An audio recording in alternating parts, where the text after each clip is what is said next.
Hello and शलोम everyone. आज के इस कलाम के सेशन में मैं आप सबको सलाम बोलती हूँ और खुशामदीद कहती हूँ और यीशु मसीह नासरी के मीठे और जलाली नाम में। और आप सब जो इस प्रोग्राम को देख रहे हैं, आप सबको का मैं शुक्रिया अदा करती हूँ। जो देखेंगे उनका भी मैं शुक्रगुजार हूँ। और लेकिन आज हम जो सीखने जा रहे हैं वो ये है कि वो कौन से दरवाज़े हैं जिनको शैतान इस्तेमाल करता है और हमें बीमारियों में और तकलीफ़ों में मुब्तला करता है अजीज़ों। लेकिन ये सीखने से पहले मैं आपसे एक इंसिडेंट जो है वो शेयर करना चाहती हूँ। और वो एक ऐसे बिलीवर का है जो खुदा से बहुत प्यार करता था, लेकिन क्या होता है कि वो एक दफ़ा एक जहाज़ में सफ़र कर रहा होता है। आप जानते हैं जिन्होंने ये सफ़र किया कि जैसे टेक ओवर होता है उसके बाद जो है एयर होस्टेस जो है वो ड्रिंक्स जो है वो सर्व करना शुरू कर देती है। तो होता ये ऐसे ही है कि वो ड्रिंक जो होती है वो अल्कोहल की होती है जो वो सर्व कर रही होती है। और सर्व करते करते जैसे ही वो उस बिलीवर के पास आती है उसको जो है वो अल्कोहल को पेश करती है। लेकिन हम देखते हैं कि वो बिलीवर ने जैसे ही देखा तो उसको मना कर देता है लेने से। तो फिर वो थोड़ी देर के बाद एयर होस्टेस दोबारा से हाजिर होती है, लेकिन अब उसके पास कुछ नट्स वगैरह होते हैं, कुछ और खाने की चीज़ें होती हैं। तो वो आके उसको अल्कोहल के साथ पेश करती हैं। लेकिन अब फिर वो बिलीवर जो है वो देखता है और उसको मना कर देता है। अब तीसरी बार क्या होता है, फिर दोबारा से वो एयर होस्टेस आती है, लेकिन अब के उसके पास जो है बहुत डेकोरेटेड ट्रे होता है और उसमें तरह तरह की चीज़ें होती है, लेकिन साथ में अल्कोहल होती है। तो वो फिर उसको पेश करती है, लेकिन बिलीवर अब के बार मुस्करा देता है और उसको कहता है कि आप ऐसा करो, ये जो अल्कोहल है, जो ड्रिंक आप मुझे दे रहे हो, ये जाकर आप अपने पायलट को दें। तो वो एयर होस्टेस जो है वो बोल उठती है, कहती है नहीं, ये हमारे कानून के ख़िलाफ़ है, मैं ऐसा नहीं कर सकती हूँ क्योंकि इससे उड़ान में प्रॉब्लम आ सकती है। तो जो पैसेंजर था, जो बिलीवर था, उसने उसको कहा कि देखो, जैसे आपके पायलट को जो है ये मना है पीना, इसी तरह मैं भी पायलट हूँ, लेकिन अपनी स्पिरिचुअल लाइफ का मैं अपनी ज़िंदगी को भी 24 घंटे जो है वो अपनी उड़ान पे रहता हूँ और स्पिरिचुअल उड़ान पे रहता हूँ, इसलिए मैं भी इन चीज़ों को छू नहीं सकता। तो अजीज़ों, हम देखते हैं कि उसने बहुत खूबसूरती से उन तमाम चीज़ों को मना किया जिनसे खुदा का कलाम हमें मना करता है। तो अजीज़ों, हम देखते हैं कि शैतान जो है वो हर तरीके से हमारी ज़िंदगियों पर हमें तरह तरह की चीज़ों में आजमाने की कोशिश करता है, ऐसी चीज़ें हमारे सामने लाता है ताकि हम जो है अपने ईमान से फिर जाएं। लेकिन आप इस चीज़ पर यकीन रखें कि शैतान कभी आपकी ज़िंदगी का फ़ैसला नहीं कर सकता, ये आपने खुद करना है जैसे इस बिलीवर ने किया। तो अजीज़ों, आज हमें जो है खुदावंद के साथ मुंसलिक रहने की ज़रूरत है। जो हमारा आज का उन्वान है, जैसे आप जान चुके हैं कि हमें आज शैतान के उन 3 दरवाज़ों के बारे में जानना है। तो उसके लिए अजीज़ों हम पढ़ेंगे इमसाल की किताब, उसका 3 बाब और उसकी 5 और 6 आयत। इसमें यूँ लिखा है, सारे दिल से खुदावंद पर तवक्कल कर और अपने फ़हम पर तकिया ना कर, अपनी सब राहों में उसको पहचान और वो तेरी रहनुमाई करेगा। अजीज़ों, हम देखते हैं कि खुदावंद चाहता है कि हम अपने खुदा को अपनी ज़िंदगी में पहला दर्जा दें और उस पर भरोसा करें, अपनी अक्ल पर नहीं, अपनी मालो दौलत पर नहीं, अपनी ताकत पर नहीं, क्योंकि हमारी इन सारी चीज़ों का देने वाला कौन है? वही खालक है जिसका नाम खुदा है। अजीज़ों, ज़बूर 128 में लिखा है, मुबारक है हर एक जो खुदा से डरता है। क्या हम अपने खुदा से डरते हैं? हमें खुदा से डरना ये होता है, ये नहीं कि डरना कि मैं डर गया हूँ। डरने का मतलब है हम खुदा की राहों पर चले, उसकी तालीम जो है उस पर अमल करें, ये डरना होता है, उसकी ताबेदारी में रहें अजीज़ों। और आज हमें ज़रूरत है कि हम खुदा की ताबेदारी में रहें। और अजीज़ों, हम जानते हैं कि शैतान ही लेबाज है, वो हमारी ज़िंदगियों पर बहुत ज़्यादा हमले करता है। वो 24 घंटे हमारे इर्द गिर्द मंडलाता रहता है ताकि वो कब हमारी ज़िंदगियों में दाखिल हो और कब हमें तबाह करे। लेकिन हमें खुदा की तरफ देखना है और वो 3 दरवाजे जिनके बारे में आज हम सीखने जा रहे हैं, उसके लिए पहला दरवाज़ा जो है वो ये है डिसओबीडेंसी का, नाफरमानी का, क्या, और जैसे हमने पहले सीखा है कि हमें जब हम खुदा के कलाम के मुताबिक चलते हैं, जब खुदा की बातों को, उसकी सेइंग्स को मानते हैं, तो हम खुदा की फरमाबरदारी करते हैं। लेकिन जब हम इसके बरक्स होते हैं तो हम क्या करते हैं, खुदा की नाफरमानी करते हैं। अजीज़ों, हमें अपने खुदा को देखते रहना चाहिए और उसके हुक्मों पर अमल करना चाहिए। खुदा ने कहा कि बिला नागा दुआ करो ताकि आजमाइश में ना पड़ो। कितने हैं जो हम बिला नागा दुआ करते हैं?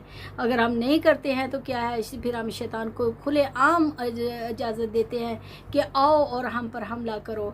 वो बीमारियों से, तरह तरह की सफरिंग से वो हम पर काबज़ होता है। अजीज़ों, इसके लिए हम हवालाजात भी देखेंगे, जैसे यूहन्ना 14 बाब और उसकी 23 आयत। यीशु ने जो हमें उससे कहा, अगर कोई मुझसे मोहब्बत रखे तो वो मेरे कलाम पर अमल करेगा।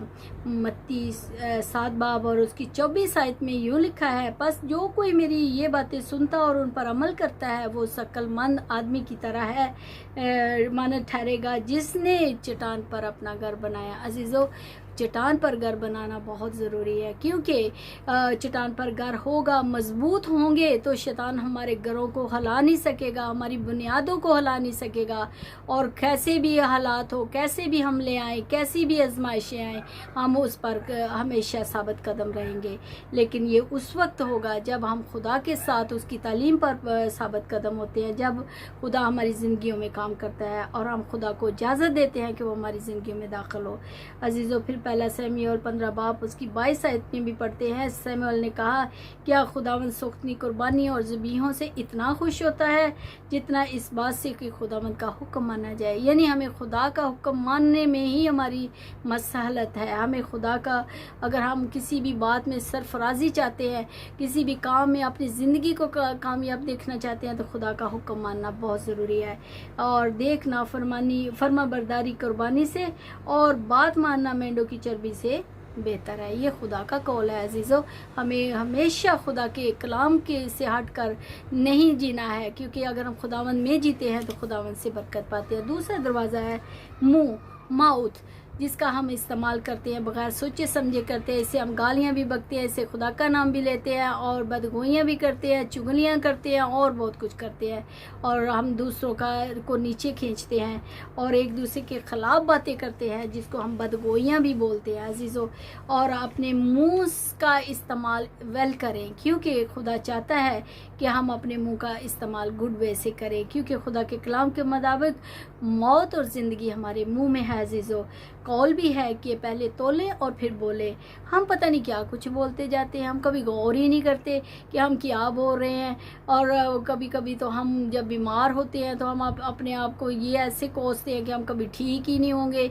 अगर हमारे पास जॉब नहीं, हमें जॉब ही नहीं मिलने वाली, हम अपने आप को कोसते रहते हैं। अजीज़ों, इस मौत के ऊपर मैं काफ़ी प्रोग्राम कर चुकी हुई हूँ, और अगर आप उसको देखना चाहते हैं, उसका इस्तेमाल, बेस्ट इस्तेमाल और उसके एडवांटेज और disadvantage the use of mouth का, तो खुदा आप जो है यूट्यूब पे जाएं और नासरा यशवा नजात चैनल के ऊपर जाकर आप इन प्रोग्राम्स को देख सकते हैं। अजीज़ों, तो फिर मैं आपको यहाँ पर एक ऐसी मिसाल भी देना चाहती हूँ कि जब हम कौल फेल में परफेक्ट होते हैं, जब हम कौल फेल खुदा के कलाम के मुताबिक होते हैं, बोलते हैं, और हमारी ज़िंदगी फिर वैसे डलना शुरू हो जाती है। अगर नेगेटिव बोलते हैं तो वैसी ज़िंदगी होती है, अगर हम पॉजिटिव बोलते हैं तो हमारी ज़िंदगी पॉजिटिव होती है।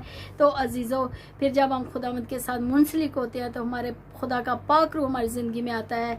और यहाँ पर एक ऐसे पैन की मैं मिसाल देना चाहती हूँ जो चूल्हे पे है, जो गर्म है, और मक्खी तो आती है कभी कभी और उसके इर्द गिर्द मंडलाती है, लेकिन उसके ऊपर बैठती नहीं है। क्यों नहीं बैठती? क्योंकि उसको पता है कि बैठूंगी तो जल जाऊंगी। शैतान का भी यही काम है। जब हमारी ज़िंदगी पाक रूह की आग से भरी होती हैं तो शैतान इर्द गिर्द मंडलाता ज़रूर है, लेकिन वो बैठ नहीं सकता। अजीज़ों, इसलिए आज आपको और हमें फ़ैसला करना है कि क्या हम गर्म होना चाहिए खुदा के पाक रूह से, या हम नेगेटिव बोलकर अपने मुंह को गलत इस्तेमाल करके बीमारियों में सरफराज और तरह की सफरिंग में रहना चाहते हैं, या शैतान को ही मौके देते रहेंगे।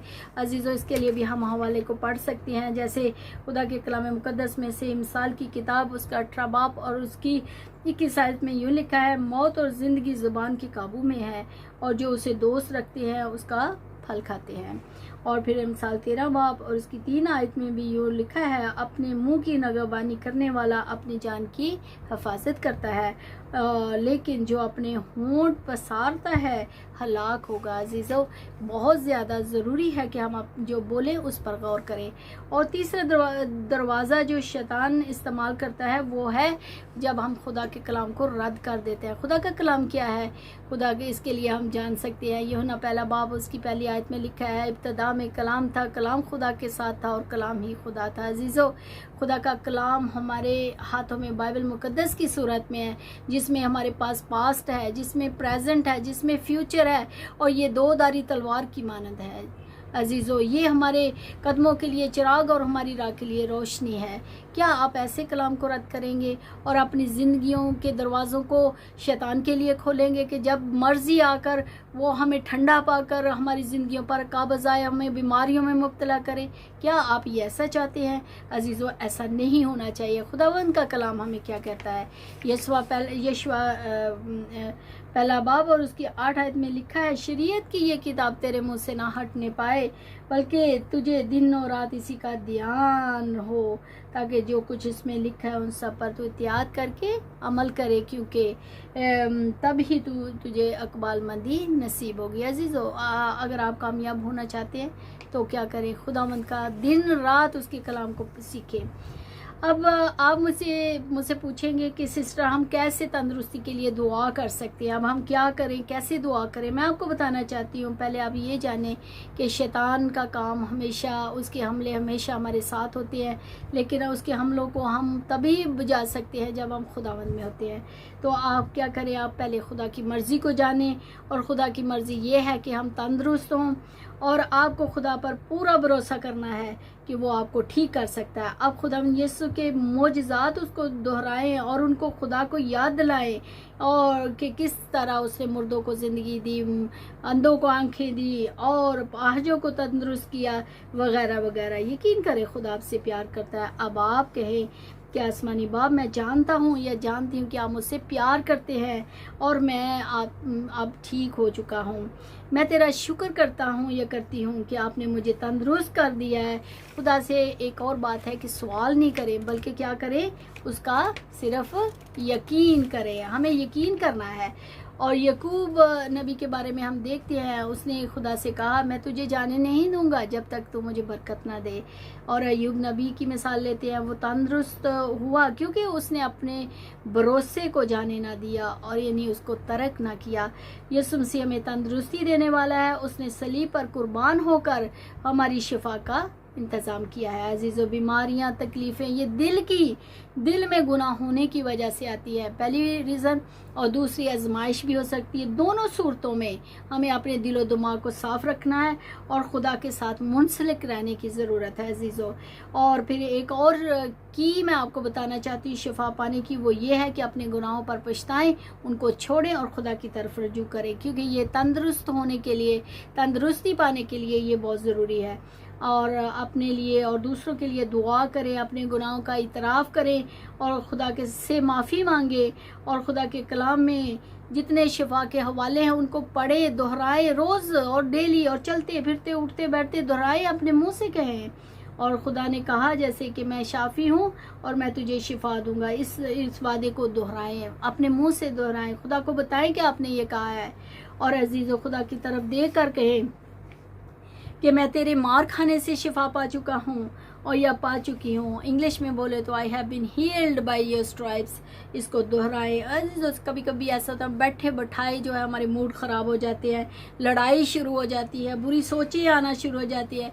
अजीज़ों, जब ऐसा हो तो आप जान जाए कि शैतान आपके पास है, वो आप पर हमला उसने कर दिया है। उसी वक्त आप कहना शुरू करें कि मैं यीशु के मार खाने से शिफा पा चुका हूँ, मेरे हालात ठीक हो चुके हैं, मेरे घर में कभी लड़ाई नहीं हो सकती, क्योंकि यीशु ने मेरे लिए कुर्बान होकर अपने खून को बहाकर मेरे लिए जो है हर एक बरकत का इंतज़ाम किया है अजीज़ों। अब मैं आपको कुछ हवालाजात बताना चाहती हूँ जिनको आप लिख कर अपने दरवाज़ों पर लगा लें, अपनी चौखटों पर लगा लें और चलते फिरते उठते बैठते इनको दोहराएं ताकि आप शिफा पाएँ। यिर्मयाह 17 बाब और उसकी 14 आयत आप पढ़ें और इनको लिखे भी। मलाकी 4 बाब और 2 आयत है और यसाया 53 बाब और उसकी 5 आयत है। यसाया 55 बाब और उसकी 41 आयत है। अजीज़, ये वो आयत हैं जो आपको शिफा दे सकती हैं आपकी मेडिटेशन करने से। आप इनको, जैसे मैंने भी अपने घर में जो है इनको लिखा हुआ है और अपने दरवाज़ों पर लगाया हुआ है और जहाँ जहाँ मुझे स्पेस मिलती है मैं उनको जो है वो लगा देती हूँ और फिर उनको जो है वो मैं ज़हन-नशी किया हुआ है और मैं चलते फिरते उठते बैठते, जैसे तेरे खुदा के कलाम में लिखा है कि मेरे मुंह की बातें तेरे गले का तोक बन जाएं और तू इनको अपने दरवाज़ों पर लिख ले, चौखटों पर लिख ले। बिल्कुल आप भी ऐसे करें अजीज़ों, क्योंकि खुदावंद हमें शिफा देना चाहता है। ये खुदा की ख़ास मर्ज़ी है क्योंकि वो हमें शिफा देना चाहता है और वो हमें तंदुरुस्त देखना चाहता है। अजीज़ों, खुदावंद आप सबको बरकत दे आज के कलाम के वसीला से। अगर आज का कलाम आपको अच्छा लगा है तो मेरे चैनल को, जो खुदा का चैनल है नासरा यशवा निजात चैनल को, आप सब्सक्राइब करें और इसको लाइक करें, शेयर करें इस मैसेज को, ताकि दूसरों की मोटिवेशन हो और दूसरे भी इस कलाम से मुस्तफ़ीद हो और ये कलाम, ये चैनल जो है प्रॉस्पर हो और प्रोग्रेस करे और ताकि इस तरह के नए नए प्रोग्राम जो है और नए नए मैसेज जो है खुदा मुझे दे और मैं आप तक खुदा का पैगाम पहुंचा सकूं। अब मुझे भी अपनी दुआओं में अजीज़ याद रखें, क्योंकि हम सबों को एक दूसरे के लिए दुआ करना है। खुदावंद आप सबको बरकत दे।